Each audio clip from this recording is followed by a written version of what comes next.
ఇది కరుణాలయం, 100 వసంతాల ప్రేమాలయం.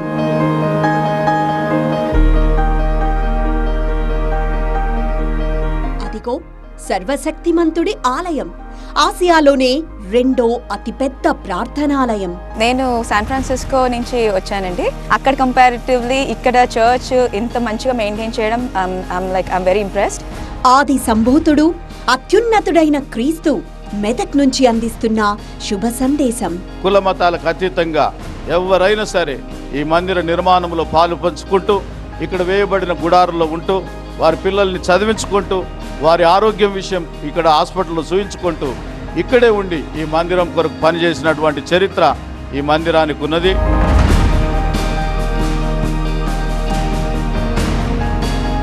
ఇది నిజంగా రాజాదిరాజు ఆలయం. వేలాది జనులకు మెతుకు పెట్టి కరువు తీర్చిన ప్రభువు కారుణ్యం. నిజంగా ఇది అద్భుతం. ఆరాధించే భక్తులకు 175 అడుగుల అభయం. 100 ఏళ్లుగా కాల పరీక్షకు గెలిచి నిలిచిన మహాలయం. 100 సంవత్సరాలు అయినా కూడా ఇంత కూడా చెక్కు చెదరకపోవడం ఎంతో ఆనందనీయం.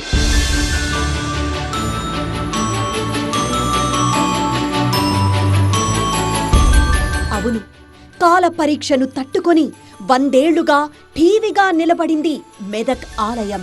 అంతేకాదు, మెతుకు సీమకు జవము, జీవము, జీవనాన్నిచ్చి 100 ఏళ్లుగా మానవతా సందేశాన్నిస్తున్న పుణ్యధామం. అందుకే ఈ సంతోషం. మెదక్ చర్చ్ శతాబ్ది సంబురం.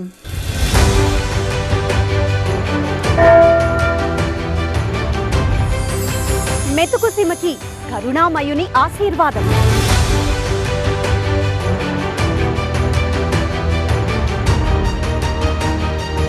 ఆసియాలోని 2వ అతిపెద్ద ఆలయం.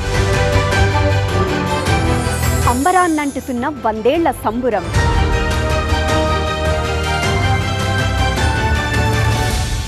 ఐదు కాండాలను గుర్తు చేసే 5 ద్వారాలు. 40 రోజుల ఉపవాసాలకు సంకేతంగా 40 స్తంభాలు. 12 మంది శిష్యులకు ప్రతీకగా 12 మెట్లు.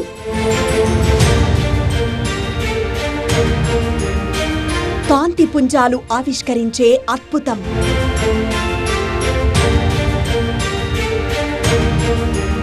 ప్రతి గవాక్షంపై క్రీస్తు జీవన ఘట్టం.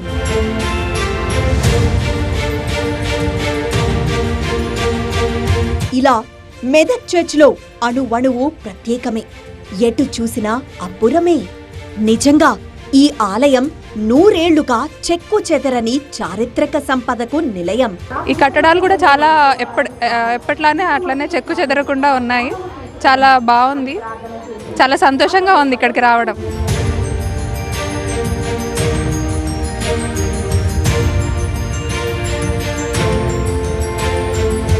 మెదక్ చర్చ్ నిర్మాణం వెనక ఓ మహనీయుడున్నాడు. ఆయనే చార్లెస్ వాకర్ పాస్నెట్ అనే మతాచార్యుడు. అంతకు మించిన మానవతావాది.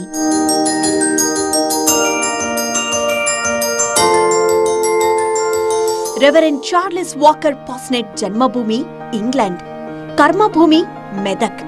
అవును, మెతుకు సీమ ఆకలి తీర్చడానికి ఆయన సర్వస్వం ధారపోశారు. 1895లో ఇంగ్లాండ్ నుంచి మద్రాసులో అడుగుపెట్టిన రెవరెండ్ పాస్నెట్ కొంతకాలం సికింద్రాబాద్ కంటోన్మెంట్లో దేవుని సందేశం వినిపించారు. తర్వాత మెదక్ చర్చ్కి బదిలీ అయ్యారు. అప్పుడే ఈ మహాలయం నిర్మాణానికి బీజం పడింది. అసలు మెదక్ చర్చ్ నిర్మాణానికి ప్రేరణ ఏంటి? దాని వెనకాల ఒక చిన్న కథ ఉంది. పాస్నెట్, చార్ల్స్ వాకర్ పాస్నెట్ 1895లో ఆయన మద్రాసులో మత ప్రచారకుడిగా ముందుగా అక్కడికి వచ్చారు. ఆ తర్వాత అక్కడి నుండి సికింద్రాబాద్ వచ్చి కొన్ని రోజులు పనిచేశారు. ఆ తర్వాత 1897లో ఆయన మెదక్ చర్చ్, ప్రస్తుతం మీరు చూస్తున్నారు కదా ఈ చర్చ్, అసలైన మెదక్ చర్చ్ కాదండోయ్, ఈ చర్చ్కి ఆయన ప్రచారకర్తగా వచ్చారు. అంటే బెర్లిన్ దొర నిర్మించిన ఈ చిన్న చర్చ్ ఆనాడు మెదక్ చర్చ్గా ప్రసిద్ధిగాంచింది. అయితే ఇక్కడ పాస్నెట్ ఉండడానికి, పాస్నెట్ కుటుంబీకులు ఉండడానికి వాళ్ళ అత్తమామలు ఇదిగో మనం ఇక్కడ చూస్తున్న ఈ 2 అంతస్తుల భవనాన్ని కట్టించుంచారు. అయితే ఒకనాడు పాస్నెట్ అదే భవనం పైనుంచి ఈ చర్చిని చూశారు. చూసినప్పుడు తను నివాసం ఉంటున్న ఈ భవనం 2 అంతస్తులు అంత ఎత్తునుంది, కానీ దేవదేవుడు లోకాన్ని ఏలుతున్న ఆ దేవుడి చర్చి మాత్రం ఇంత చిన్నగా ఉంది, ఎత్తు చాలా చిన్నగా ఉందని ఆయన మనసులో బాధపడ్డారు. అప్పుడే ఆయనలో ఒక తలంపు వచ్చింది. తన నివాసం కంటే దేవుడు అత్యంత ఎత్తులో ఉండాలి. మరి అలాంటప్పుడు ఒక చర్చి నిర్మాణం, అది కూడా ఎత్తైన చర్చి నిర్మాణం నిర్మించి ఆయన్ని మరింత ఘనపరచాలని భావించాడు. అప్పుడే పాస్నెట్ మదిలో తట్టిన ఆ ఆలోచనే ఈనాటి మెదక్ చర్చ్.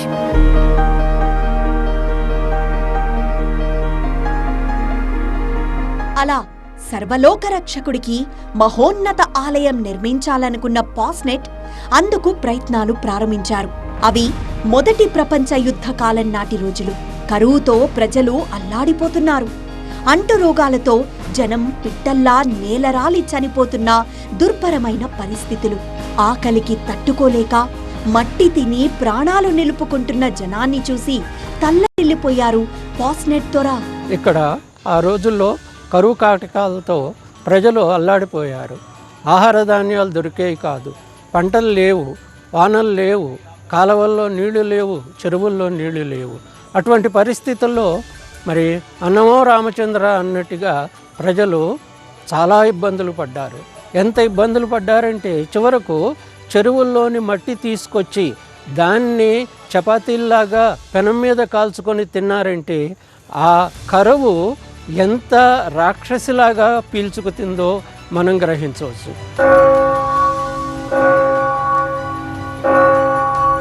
ఓవైపు ఆలయ నిర్మాణం, మరోవైపు అన్నార్తుల ఆకలి తీర్చిన మానవత్వం. నిజంగా వర్షాలు లేక సాగు సాగక ఆకలితో అలమటిస్తున్న మెతుకు సీమ పాలిట దేవదూతలా వచ్చారు రెవరెండ్ పాస్నెట్. పనికి ఆహారం పథకం ద్వారా చర్చ్ నిర్మాణంలో పాలు పంచుకున్న వేలాది మందికి అన్నం పెట్టి ఆదరించారు ఫాదర్ పాస్నెట్. ఆయనకు దేవుడిచ్చిన ఒక దర్శనం మరి అద్భుతంగా ఆయన కట్టడానికి కారణం ఏంటంటే ఆయన మోటో ఏంటంటే my best for my lord, నా శ్రేష్టమైనది నా దేవుని కొరకు అనేది ఆయన యొక్క మోటో. ఏది కూడా అల్పమైనది కాదు, శ్రేష్టమైనది ఏది ఉంటుందో అది దేవునికి చేయాలని ఈ కట్టడంలో మనం అక్షరాల చూస్తాం. నాటి నిజాం రాజు అనుమతితో 1914లో మొదలైన చర్చ్ నిర్మాణం 10 ఏళ్ల పాటు సాగింది. 1924 డిసెంబర్ 25న క్రిస్మస్ పండుగ రోజు Medak మహాదేవాలయం లోకార్పణమైంది.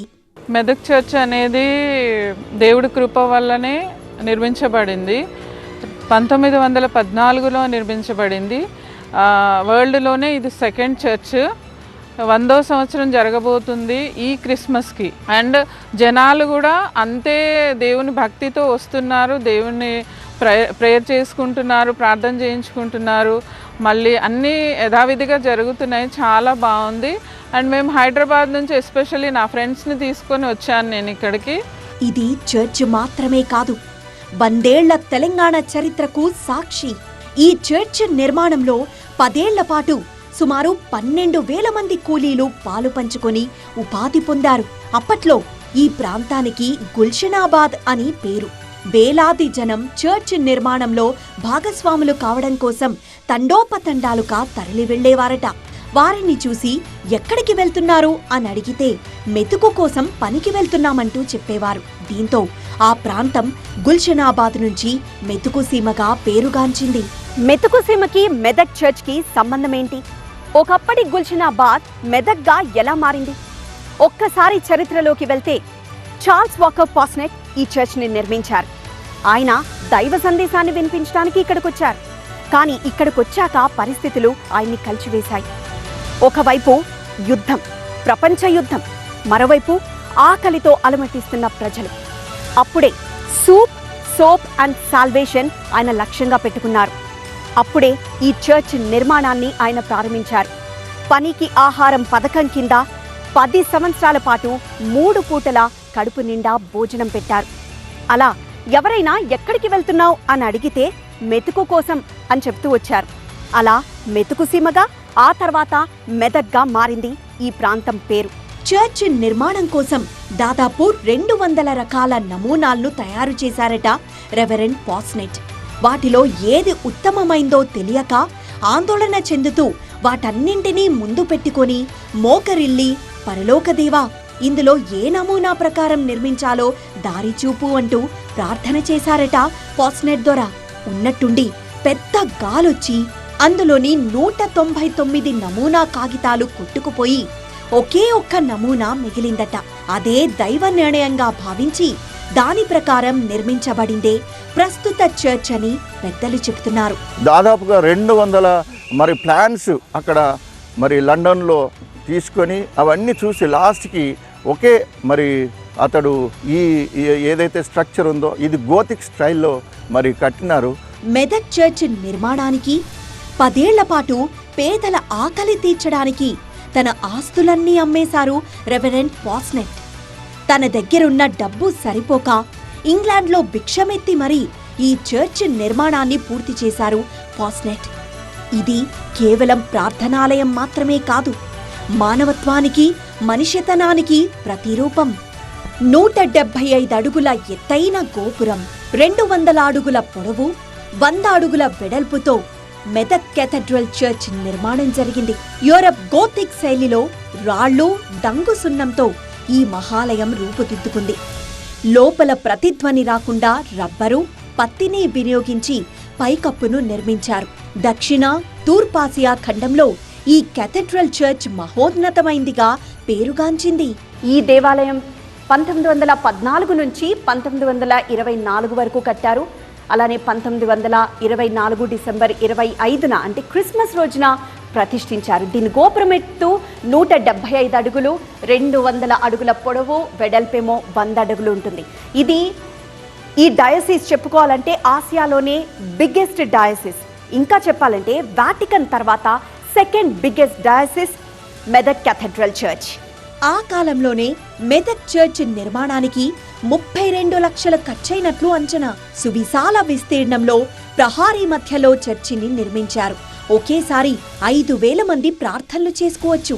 Church of south India CSI పరిధిలో మొత్తం 22 డయాసిస్లున్నాయి. అందులో మెదక్ డయోసిస్ ఒకటి. మెదక్ కేథడ్రల్ చర్చ్లోకి అడుగు పెట్టగానే తెలుస్తుంది చార్ల్స్ వాకర్ పాస్నెట్ యొక్క సంకల్పం ఎంత గొప్పదో, ఎంత గట్టిదో. 100 ఏళ్ల వైభవమంతా ఇదిగో ఈ ప్రేయర్ హాల్లోనే కనపడుతుంది. ఆసియాలోనే 2వ అతిపెద్ద ప్రేయర్ హాల్. సుమారు 5,000 నుండి 6,000 మంది దాకా ఇక్కడ కూర్చొని ప్రార్థించుకోవచ్చు.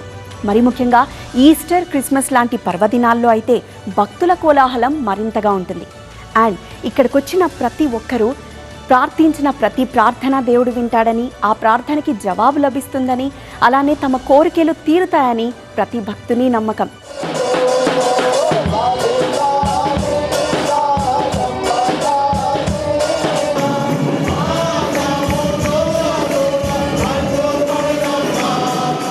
చర్చ్ లోపల చెకోస్లోవేకియా కళాకారులు దేవదారు కర్రతో పక్షిరాజు ఆకారంలో బైబిల్ పఠన వేదికను తీర్చిదిద్దారు. రంగూన్ టేకుతో తయారైన ప్రభు భోజనం బల్ల, వెలుగులు విరజిమ్మే షాండియర్లు అదనపు ఆకర్షణ. తెలుపు, ఎరుపు, నలుపు రంగుల మొజాయిక్ ఫ్లోరింగ్ 100 ఏళ్లైనా చెక్కు చెదరలేదు. మెదక్ కేథడ్రల్ చర్చ్లో చెప్పుకోవాల్సిన మరో ప్రత్యేకత విదేశాల నుండి మెటీరియల్ తెప్పించడం. 100 ఏళ్ల క్రితమే ఈ చర్చ్ నిర్మాణం కోసం విదేశాల నుండి మెటీరియల్ని తెప్పించారు. ఇదిగో మనం చూస్తున్నామా, ఈ ఫ్లోరింగ్ మొజాయిక్ ఫ్లోరింగ్. ఇది బ్రిటన్ నుండి తెప్పించారు. ఈ ఫ్లోరింగ్ని ఫిక్స్ చేయడానికి ఇటలీ నుండి మెషిన్స్ని తెప్పించారు. ఇక అక్కడ ఉపయోగించిన వుడ్ ఉందే, అది శ్రీలంక నుండి తెప్పించారు. ఇక ఇది చూసారా, ఈ రాళ్ళు అక్కడ గ్యాలరీ నుండి మొత్తం చర్చ్కే పిల్లర్స్గా మారాయి. అంటే ఒక గట్టి స్ట్రాంగెస్ట్ బిల్డింగ్ నిచ్చింది. రెవరెండ్ పాస్నెట్ సంకల్పంతో ఆసియాలోనే 2వ అతిపెద్దదైన మహాలయం వెలిసింది. 10 మంది బిషప్లతో 100 ఏళ్ల పండుగ ప్రపంచ దృష్టిని ఆకర్షిస్తోంది. ఇక్కడ ప్రతి పలుకు దేవునికి స్తోత్రం, ప్రతి మది ఆలయం, మరియా తనయ, కరుణామయ అంటూ హృదయ నివేదనం.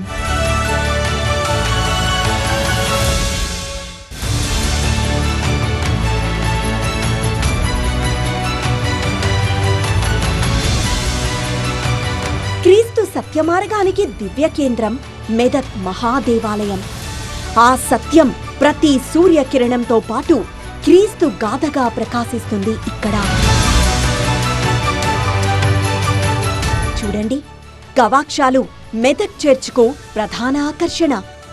జీసస్ జీవితంలోని ప్రధాన ఘట్టాలను ఎంతో కళాత్మకంగా ఈ కిటికీల్లో పొందుపరిచారు. ఇంగ్లాండ్కు చెందిన ప్రముఖ చిత్రకారుడు సర్ ఫ్రాంకో సాలిన్బర్గ్ ఈ రంగుటద్దములపై క్రీస్తు గాథకు రూపకల్పన చేశారు. మెదక్ క్యాథడ్రల్ చర్చ్లోని ప్రధాన ఆకర్షణ గవాక్షాలు, అంటే స్టెయిన్డ్ గ్లాస్ విండోస్. ప్రస్తుతం మనం చూస్తున్న విండోస్ 6 నెలల పాటు ఓడలో ప్రయాణించి ఇక్కడికి తెప్పించారు. అంటే చర్చ్ నిర్మాణం పూర్తయిన తర్వాత ఈ గవాక్షాలు, అంటే ఈ గ్లాస్ విండోస్ని ఏర్పాటు చేయడానికి 2 డిజైనర్స్ కష్టపడి ఈ గ్లాస్ విండోస్ని ఏర్పాటు చేశారు. వాళ్ళే సర్ ఫ్రాంకో సాల్స్బర్గ్.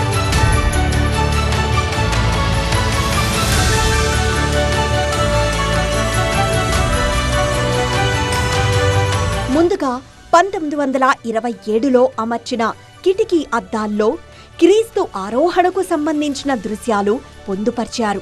ఆ తర్వాత 1947లో చర్చ్ కుడివైపునున్న కిటికీ అద్దాల్లో యేసు ప్రభువు జననానికి సంబంధించిన దృశ్యాలున్నాయి.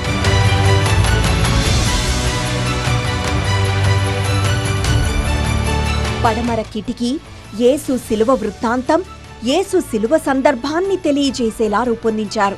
దీన్ని 1958లో అమర్చారు. బయటి నుంచి సూర్యకాంతి ప్రసరించినప్పుడు మాత్రమే కిటికీ అద్దాల్లో నిక్షిప్తమైన దృశ్యాలు కనిపించడం వీటి ప్రత్యేకత. ఈ 3 పటాలుంటాయి. క్రీస్తు యొక్క జననం, క్రీస్తు మరణం, క్రీస్తు యొక్క ఆరోహణం. ఈ 3 కలిపి మరి 3 పటాలను పెట్టి దాంట్లో మరి బిగించడం జరిగింది. అయితే ఏదైతే క్రీస్తు యొక్క మరణం, శిల్వ మరణాన్ని మరి ఆ పటము వేసినప్పుడు ఫ్రాంక్ ఒస్సాలిస్బరీ గారు, మరి ఓల్డ్ ఫేమస్ పెయింటర్ గారు అది చిత్రీకరించారు. ఎప్పుడైతే సూర్యుడు వస్తాడో ఆ సూర్యుడు వచ్చినప్పుడు మాత్రమే అది కనపడుతుంది.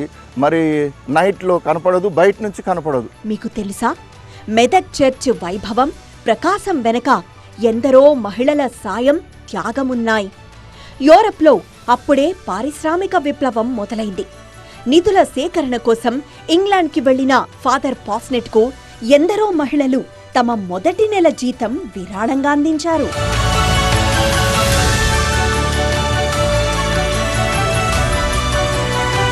ఇది కల్లోల జగతికి శాంతి సందేశాన్నందించిన కరుణామయుడి మందిరమే కాదు, అన్నార్తుల ఆకలి తీర్చే మహోన్నత ఆశయంతో రూపుదిద్దుకున్న మహాదేవాలయం. మెదక్ చర్చ్ ఆవరణలో వృద్ధుల శరణాలయం, చిన్నారుల సంరక్షణా కేంద్రం, బాలబాలికలకు వసతి గృహాలు, విద్యా సంస్థలు సేవలందిస్తున్నాయి. 100 ఏళ్ల వేడుకల నేపథ్యంలో 50 పడకల ఆస్పత్రిని 100 పడకల ఆస్పత్రిగా ఆధునీకరించడానికి ప్రయత్నాలు జరుగుతున్నాయి.